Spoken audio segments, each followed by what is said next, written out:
சில்லுன்னு ஒரு pier and ஒரு பெப்பர் சிக்கன். பட் இப்ப வேணாம் 30 டேஸ் கழிச்சு. அப்படின்னு என்னன்னா, டிலேய்டு கிராட்டிஃபிகேஷன். அதாவது எனக்கு இப்ப வேணுன்ற ஒரு பொருள் நான் 30 டேஸ் தள்ளி போட்டேன்னா, தட் இஸ் கால்ட் டிலேய்டு கிராட்டிஃபிகேஷன். இந்த 30 டேஸ்ல என்னால வீக்லி 500 மந்த்லி 2000 சேவ் பண்ண முடியும். அந்த சேவிங்ஸ் நீங்க 30 டேஸ் கழிச்சு நீங்க 500 ஸ்பெண்ட் பண்ணீங்கன்னா கூட 1500 நீங்க சேவ் பண்ணலாம். That is same thing applicable for car. ரூ. 10,00,000 கார நான் இன்னைக்கு என் தேவைக்கு இப்பயே வாங்குனேன்னா, கிட்டத்தட்ட ரூ. 10,00,000க்கு ரூ. 5,00,000 இன்ட்ரெஸ்ட், இன்சூரன்ஸ், 10 வருஷத்துக்கு பெட்ரோல் எல்லாம் ஓவரால் 20 லேக் இன்வெஸ்ட் பண்ணியிருப்பேன். 10 இயர்ஸ் கழிச்சு வேல்யூ பெருசா இருக்காது. ஸ்கிராப் தான் போகும் 10, 15 இயர்ஸ் கழிச்சு. ஸோ 10 இயர்ஸ் நான் வெயிட் பண்ணேன்னா, நான் கார் இந்த அமௌண்ட்ட இன்வெஸ்ட் பண்ணேன்னா, நான் கார் வந்து ஃப்ரீயா வாங்கிடலாம். இன்வெஸ்ட்மெண்ட்டும் என்னோட இதில 10, 15 லேக்ஸ் இருக்கும்.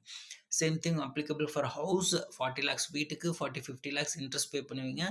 அத மட்டும் நீங்க ப்ராப்பரா இன்வெஸ்ட் பண்ணீங்கன்னா, 20 இயர்ஸ்ல நீங்க ஹவுஸும் ஃப்ரீயா வாங்கிடலாம். ஃபினான்ஷியலி